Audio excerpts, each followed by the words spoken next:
breaking news from CBS 17 News. The U.S. Senate acquits former President Trump of inciting last month's riot at the Capitol. Thank you for joining us this evening. I'm Maggie Newland. And I'm Nick Sertivant. Republicans secure enough votes to clear Mr. Trump of an incitement of insurrection charge. But as Rashad Hudson reports, 7 GOP lawmakers did vote to convict, including North Carolina Senator Richard Burr.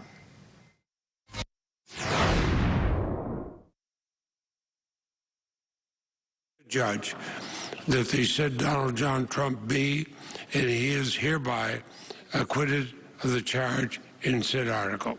It was no surprise, but former President Donald Trump's second impeachment trial ended like the first one. The Senate voted to acquit the former president of inciting the January 6th insurrection at the U.S. Capitol.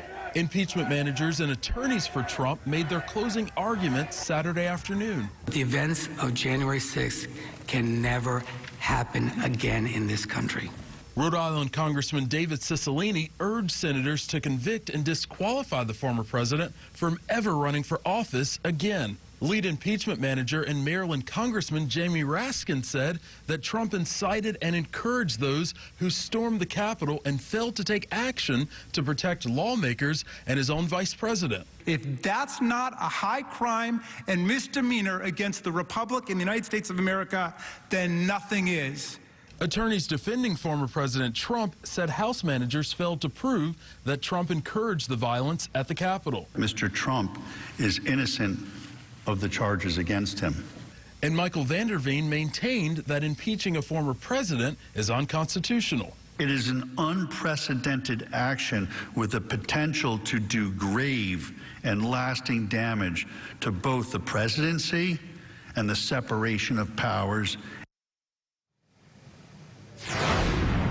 And in a surprise move, North Carolina Republican Richard Burr is among the 7 GOP senators who voted to convict former President Trump. Senator Thom Tillis, however, voted against conviction, saying in part an impeachment trial is not the best or only way to hold a former elected official accountable, and that the ultimate accountability is through our criminal justice system. Tillis went on to say no president is above the law or immune from criminal prosecution, and that includes former President Trump. Now, Senator Burr released a statement saying he still believes it was unconstitutional to impeach a president no longer in office. But he went on to say the facts are clear. And by what he did and by what he did not do, President Trump violated his oath of office to preserve, protect, and to defend the Constitution of the United States.